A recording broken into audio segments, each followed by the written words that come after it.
Assalamualaikum warahmatullahi wabarakatuh. Kembali lagi di channel Biologi Education. Kali ini kita masih di pembahasan bab 3 kelas 11 di transport dan sirkulasi zat pada tubuh manusia, bagian B atau bagian uraian dari mulai asesmen 1 sampai dengan asesmen harian. Mari kita simak bersama-sama. Oke, kita mulai dari asesmen 1 bagian B nomor 1. Mengapa sel-sel yang membentuk jaringan epitel tersusun secara rapat dan tidak ditemukan adanya ruang antar sel? Nah, jaringan epitel itu kan fungsi utamanya adalah melindungi tubuh dari benda asing atau paparan zat yang berasal dari luar. Nah, untuk menunjang fungsinya dia yang sebagai pelindung itu tadi, maka jaringan epitel itu harus memiliki susunan sel yang rapat sehingga tidak ditemukan ruang antar sel dan dia sulit untuk ditembus. Kita lanjutkan di nomor 2, bagaimana perbedaan struktur jaringan tulang rawan yang menyusun daun telinga dan ruas-ruas tulang belakang. Jaringan tulang rawan yang menyusun daun telinga itu namanya adalah kartilago elastis ya. Sedangkan tulang rawan yang ada di ruas-ruas tulang belakang itu namanya kartilago fibrosa. Jadi keduanya memang udah beda. Nah, tulang rawan ini memiliki struktur yang sangat beda juga. Kalau kartilago elastis itu mengandung serabut elastik sehingga dia itu sifatnya lentur. Kalau si kartilago fibrosa itu mengandung serabut kolagen yang padat dan kasar sehingga sifatnya juga keras. Nah, dengan struktur itu tadi maka kartilago fibrosa berperan dalam menyokong karena dia memang keras itu tadi, makanya ada di bagian punggung. Kita lanjutkan di nomor 3, orang yang mengalami patah tulang seringkali disarankan untuk mengkonsumsi makanan dengan kandungan kalsium yang tinggi. Mengapa dengan demikian?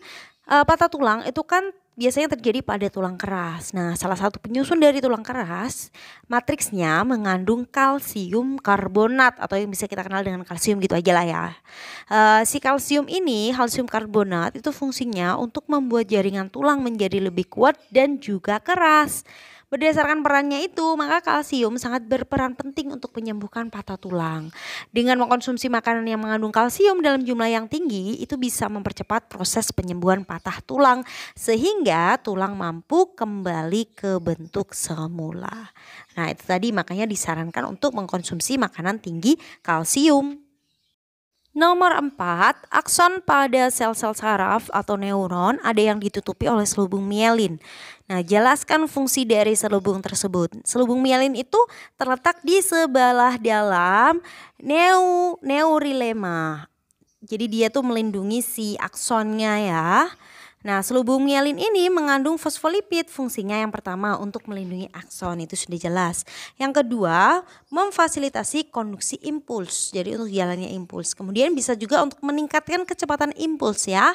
Meningkatkan hambatan listrik sehingga dapat mencegah impuls mengalir keluar dari akson. Selain itu juga bisa juga untuk memberikan nutrisi pada akson. Nomor 5, paparan sinar ultraviolet dengan intensitas tinggi dapat mempengaruhi struktur jaringan penyusun kulit sehingga seseorang berpotensi terkena penyakit kanker kulit. Benarkah pernyataan tersebut?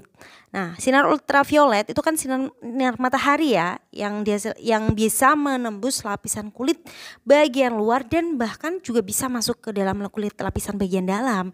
Sinar ultraviolet ini bisa merusak DNA pada sel-sel kulit. Nah, kerusakan DNA pada sel kulit itu bisa mempercepat atau memicu pertumbuhan sel abnormal. Sel-sel kulit yang tumbuh secara abnormal itu dapat mengubah susunan jaringan penyusun kulit. Nah, perubahannya dapat mengakibatkan penyakit yaitu kanker kulit. Jadi pernyataan pada soal di sini memang benar. Kita lanjutkan di asesmen 2, kita mulai dari nomor 1. Apakah pembuluh vena selalu membawa darah yang mengandung banyak karbon dioksida? Jelaskan jawabanmu. Jadi pembuluh vena itu jenisnya ada 3 ya, ada vena cava superior, vena cava inferior dan juga vena pulmonalis. Kalau vena cava superior dan vena cava inferior itu alirannya dari seluruh tubuh kembali ke jantung dan ini sudah pasti dia membawa darah kaya akan CO2. Lalu bagaimana dengan vena pulmonalis? pulmonalis. Vena pulmonalis itu darah dari paru-paru kembali ke jantung. Nah, kalau dia dari paru-paru ke jantung, otomatis dia membawa darah bersih. Jadi vena pulmonalis itu membawa darah kaya akan O2. Jadi tidak semua vena, pembuluh darah vena itu mengandung CO2. Nomor 2, protein sangat diperlukan oleh tubuh karena memiliki peran yang sangat penting. Salah satunya untuk mengganti sel-sel yang rusak. Oleh karena itu kita perlu mengkonsumsi cukup protein. Namun bagaimana sih jika tubuh itu kelebihan protein? Apakah protein bisa disimpan di dalam tubuh? Nah, ini pertanyaan yang bagus ya. Jadi kelebihan protein di dalam tubuh itu tidak dapat disimpan, melainkan dirombak di dalam hati menjadi senyawa yang mengandung unsur N seperti senyawa amonia. Nah, senyawa yang memiliki unsur N itu akan disintesis menjadi urea di dalam hati.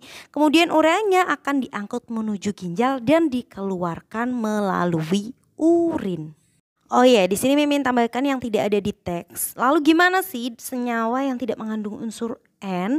Maka akan disintesis kembali menjadi bahan baku karbohidrat dan juga lemak, sehingga dapat dioksidasi di dalam tubuh untuk menghasilkan energi. Nah, itu tadi ya.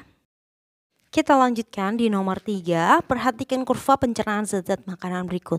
Berdasarkan kurva tersebut jawablah pertanyaan-pertanyaan berikut. Nah, bisa kita lihat ya, di situ ada bagian saluran pencernaan dan juga zat makanan yang tidak tercerna. Pertanyaan yang pertama, A. Sebutkan bagian yang ditunjukkan oleh huruf A, B, C, D dan juga E. A itu mulut ya. B itu kerongkongan, C lambung, D usus halus dan E adalah usus besar. Lalu pertanyaan yang kedua, kurva manakah yang menggambarkan pencernaan karbohidrat, protein dan juga lemak? Kalau pencernaan karbohidrat itu di kurva X. Nah, kemudian kurva protein itu pencernaan protein itu di kurva Y. Karena mengalami pencernaan mulai dari lambung, di Y itu kan di bagian lambungnya. Lalu kurva yang menggambarkan pencernaan lemak itu adalah kurva Z karena mengalami pencernaan hanya di usus halus saja. Pertanyaan ketiga, C, sebutkan enzim yang dihasilkan bagian C. Nah, bagian C itu kan lambung nih tadi. Nah, lambung itu menghasilkan enzim renin dan juga pepsin. Kalau renin fungsinya adalah untuk mengendapkan kasein susu, sedangkan pepsin mengubah protein menjadi pepton. Pertanyaan yang terakhir, jelaskan fungsi bagian E dalam proses pencernaan. Bagian E ini adalah bagian usus besar ya. Maka fungsinya adalah mengatur kadar air dan sisa-sisa makanan sehingga tidak terlalu lembek dan juga tidak terlalu keras. Nomor 4, saat berbicara kita dapat menghasilkan bunyi. Bagaimana mekanisme menghasilkan bunyi sehingga kita dapat mendengar bunyi tersebut? Kaitkan jawabanmu dengan organ pernapasan. Jadi organ pernapasan itu kan selain berperan untuk pernapasan juga berperan dalam menghasilkan bunyi. Nah, saat kita berbicara udara akan melewati pita suara yang merenggang di dalam faring. Pita suara kan di faring nih. Lalu udara yang bergerak itu tadi mampu menggetarkan pita suara sehingga menimbulkan bunyi yang dapat kita dengar. Untuk menghasilkan bunyi yang dengan nada yang tinggi maka pita suara itu akan pendek dan juga kencang. Kalau menghasilkan nada yang rendah maka pita suara akan mengendur. Nomor 5, jelaskan faktor-faktor yang mendukung terjadinya proses filtrasi di dalam glomerulus. Yang pertama, karena struktur glomerulus yang memiliki sel endotelium kapiler ya, yang dia berpori-pori, jadinya mempermudah proses filtrasi. Yang kedua, adanya tekanan hidrostatik, yaitu tekanan darah terhadap dinding pembuluh. Lalu ada tekanan osmotik, yaitu tekanan yang dikeluarkan oleh air pada membran filtrasi. Kita lanjutkan di asesmen harian. Kita mulai dari nomor 1. Cuping hidung dan daun telinga tidak akan robek saat ditarik dan tetap utuh seperti kondisi semula. Nah, peristiwa ini terjadi karena cuping hidung dan daun telinga disusun oleh tulang rawan. Apakah tulang rawan penyusun cuping hidung dan daun telinga sama? Jika tidak, bagaimana perbedaan struktur tulang rawan penyusun cuping hidung dan daun telinga? Jadi keduanya tersusun atas tulang rawan yang berbeda ya. Kalau penyusun hidung itu adalah hialin. Sedangkan penyusun telinga itu namanya elastis. Nah, tulang rawan hialin itu tersusun atas serabut kolagen yang halus. Sedangkan rawan elastis tersusun atas serabut elastis. Karena perbedaan susunan serabut itu bisa mempengaruhi Sifat dari kedua tulang rawan tersebut. Elastis memiliki sifat yang lebih fleksibel dibandingkan dengan tulang rawan hialin. Nomor 2, pengujian terhadap sampel darah seseorang pasien menunjukkan kadar LDL melebihi normal dan kadar HDL kurang dari normal. Pasien tersebut disarankan memperbaiki pola makan agar terhindar dari suatu penyakit. Penyakit apakah yang memungkinkan dapat menyerang pasien tersebut? Jelaskan. Nah, dilihat dari sini, kadar LDL yang melebihi normal itu bisa menyebabkan terjadinya endapan lemak dan pembuluh darah yang menyebabkan aterosklerosis. Nah, jika LDL tinggi maka pasien tersebut harus menghindari makanan yang mengandung kolesterol tinggi. LDL itu biasa kita kenal dengan lemak jahat gitu ya. Kemudian yang HDL itu adalah kolesterol yang tidak berbahaya atau yang sering disebut dengan kolesterol baik. HDL fungsinya itu untuk menjaga kadar kolesterol jahat atau LDL yang mengendap di arteri. Kita lanjutkan di nomor 3, perhatikan gambar struktur alat pencernaan berikut. Berdasarkan strukturnya, organ apakah yang ditunjuk pada gambar tersebut? Dan jaringan apa yang menyusun bagian X dan juga Y? Jadi bagian X adalah bagian otot yang melingkar dan bagian Y adalah otot yang memanjang. Keduanya adalah otot polos. Pertanyaan yang B, jelaskan proses pencernaan yang sedang terjadi. Nah, proses pencernaan yang sedang terjadi adalah gerakan peristaltik yang ada di kerongkongan. Fungsinya adalah untuk mendorong bolus makanan ke dalam lambung. Gerakan peristaltik dapat terjadi karena adanya kontraksi otot secara bergantian pada lapisan otot yang melingkar dan juga memanjang. Nomor 4, pada saat bernyanyi, seorang penyanyi menggunakan mekanisme pernapasan tertentu. Mekanisme pernapasan apa yang biasa digunakan seorang penyanyi? Mengapa penyanyi tersebut menggunakan mekanisme pernafasannya? Jadi mekanisme yang biasa digunakan seorang penyanyi adalah pernapasan perut. Nah, dalam pernapasan perut yang berperan aktif adalah otot diafragma. Pergerakan otot diafragma akan menyebabkan pergeseran pada organ perut sehingga perut akan mengembung. Oleh karena itu sebaiknya tidak menahan perut saat bernyanyi. Power yang dihasilkan saat menggunakan pernapasan perut itu jauh lebih besar ya daripada pernapasan dada. Nomor 5, perhatikan tabel komposisi cairan di beberapa bagian yang berkaitan dengan proses pembentukan urin berikut. Berdasarkan substansi yang terdapat di dalam cairan, huruf apa yang mewakili bagian kandung kemih, arteri yang menyuplai darah ke ginjal dan juga tubulus contortus proximal. Nah, bagian yang berperan sebagai kandung kemih itu adalah huruf M ya.